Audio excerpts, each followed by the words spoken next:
ব্রেকফাস্টে কী বানাবেন মাথায় আসছে না, অথবা সন্ধে একটু চটপটা কিছু খেতে ইচ্ছে করছে? আজকের রেসিপি আপনাদের জন্য।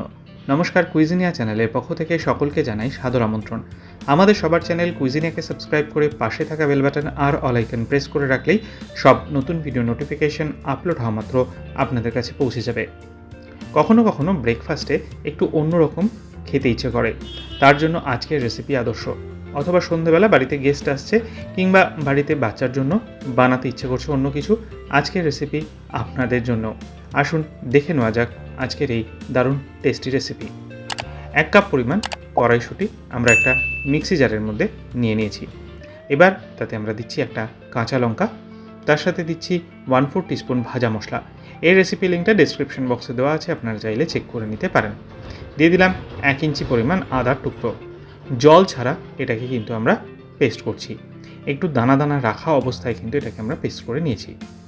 2টো মাঝারি সাইজের আলু সেদ্ধ করে আমরা ম্যাশ করে রেখেছি। এবার এর মধ্যে এই কড়াইশুঁটির যে বাটাটা ছিল সেটা অ্যাড করে দিলাম। তারপর এতে দিয়ে দিচ্ছি আমরা প্রথমেই স্বাদ অনুযায়ী নুন, তার সাথে দেওয়া হচ্ছে 1/4 টিস্পুন পরিমাণ লাল লঙ্কার গুঁড়ো, দিচ্ছি 1/4 টিস্পুন চিনি, দিচ্ছি 1 টিস্পুন পরিমাণ আমচুর পাউডার। এবার এই সমস্ত উপকরণগুলোকে দিয়ে আলুটা এবং কড়াইশুঁটিটাকে আমরা ভালো মতো মেখে নেব। আলু কড়াইশুঁটির মিক্সচারটা আমাদের মাখা হয়ে গেছে, এগিয়ে যাব। তার আগে মনে করিয়ে দিই আমার নতুন চ্যানেল লাইফ ইজ প্রেশাস, যেখানে জীবনের নানা দিক নিয়ে আমি আপনাদের সাথে আলোচনা করি। চ্যানেলটাকে সাবস্ক্রাইব করতে আজকের ভিডিও ডেসক্রিপশন বক্সের লিঙ্কটা প্লিজ চেক করে নেবেন। আর যদি ভিডিওগুলো ভালো লাগে লাইক শেয়ার কমেন্ট করতে ভুলবেন না যেন। আসুন আবার শুরু করা যাক রেসিপিটি। কড়াইতে আমরা নিয়ে নিয়েছি ঘি, মোটামুটি 2 থেকে 3 টিস্পুন ঘি নেবেন। ঘিটা গরম হয়ে গেলে এখানে দিয়ে দিচ্ছি 1/4 টিস্পুন পরিমাণ হিং। হিংটা দিয়ে ভালো মতো ঘিয়ের মধ্যে গরম করে নেব, যাতে গন্ধটা খুব সুন্দর করে বেরিয়ে আসে। এরপর এতে আমরা যে মিশ্রণটা মেখে রেখেছিলাম সেটা এর মধ্যে দিয়ে দিচ্ছি। দিয়ে মিনিট 2 থেকে মিনিট 3 সময় নিয়ে এটাকে ঘিয়ের মধ্যে এবং হিঙের সাথে খুব ভালো করে কষিয়ে নেব। এতে কড়াইশুঁটির কাঁচা গন্ধটা চলে যাবে, আর মিক্সচারের গন্ধটা কিন্তু দারুণ হবে। ঘি এবং হিং এই দুটোর সাহায্যে একদম দারুণ একটা সুন্দর গন্ধ তৈরি হবে। এটাকে থালায় ঢেলে ঠান্ডা করে নিয়েছি। এদিকে আমরা 1.5 কাপ পরিমাণ ময়দা এখানে নিয়েছি। এটা ময়দা দিয়েই করবেন, তবে চাইলে আটা দিয়ে করতে পারেন। দিয়ে দিলাম স্বাদ অনুযায়ী নুন, তার সাথে দেওয়া হচ্ছে 1/4 টিস্পুন পরিমাণ চিনি, দিচ্ছি 3 টিস্পুন পরিমাণ সাদা তেল। বাকি কাজটা আমার মা এখানে করে দিচ্ছেন। এখানে কিন্তু এটাকে ভালো করে মেখে নেওয়া হচ্ছে, মানে যাকে বলে ময়ান দেওয়া। ময়ান দেওয়াটা ভালো মতো হয়ে যাওয়ার পর অল্প অল্প করে রুম টেম্পারেচারে থাকা জল দিয়ে এটাকে কিন্তু মেখে নেওয়া হচ্ছে। যেরকম আমরা নর্মাল লুচি পরোটার ডো মাখি, ঠিক সেরকমভাবেই এটাকে মেখে নেওয়া হচ্ছে।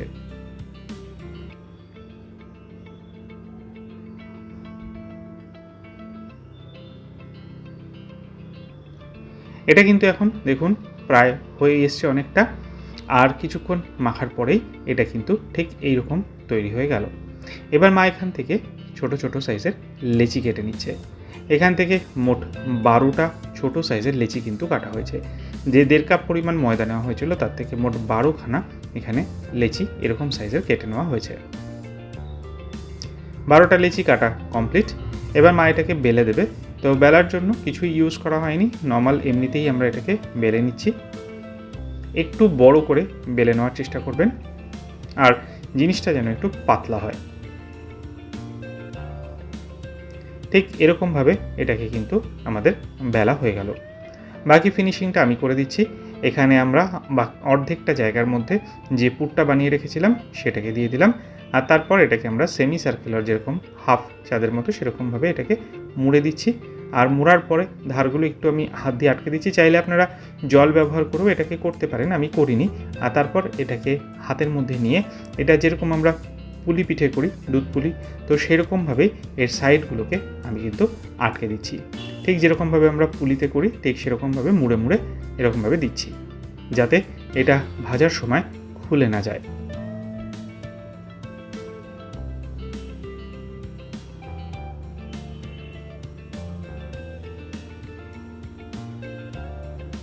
ঠিক এরকমভাবেই কিন্তু আমরা প্রত্যেকটা বানিয়ে ফেলব।